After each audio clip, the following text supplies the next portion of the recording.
बुलेटिनमध्ये एक महत्त्वाची बातमी पाहूयात। सापाला वन्यजीव घोषित करण्याची मागणी करण्यात आलेली आहे। महत्त्वाची बातमी आपण पाहतोय। यवतमाळच्या वागद इजारातील ग्रामसभेचा हा ठराव आहे। तर सापाला वन्यजीव घोषित करण्यासाठी राज्यातील हा पहिला ठराव आता मंजूर करण्यात आलेला आहे। महत्त्वाची बातमी आपण पाहतोय।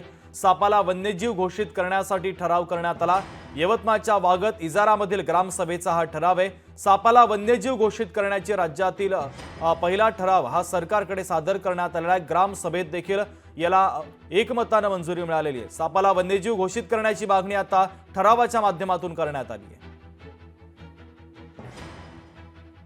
ज्याप्रमाणे इतर प्राण्यांच्या अपघाती निधनामध्ये 25 लाख रुपये दिले जातात, त्याच धर्तीवर सर्पदंशाला देखील वन्यजीव घोषित करून शेतकरी आणि शेतमजुराच्या मृत्यूला इतर प्राणीप्रमाणे 25 लाख रुपये देण्यात यावी अशी मागणी घेण्याचा ग्रामसभेचा ठराव आम्ही महागाव तालुक्यातील वागद इजारा या ग्रामपंचायत मध्ये घेऊन केंद्र आणि राज्य शासनाकडे स्वाभिमानी शेतकरी संघटनेच्या माध्यमातून आम्ही मागणी करतो की राज्य शासनाने शेतकऱ्यांना सरसकट कर्जमुक्त करून सर्पाला वन्यजीव घोषित करून शेतकऱ्यांना आर्थिक मदतीसाठी पात्र करावं। लोकशाही मराठी ऐका, पहा, जागरूक रहा।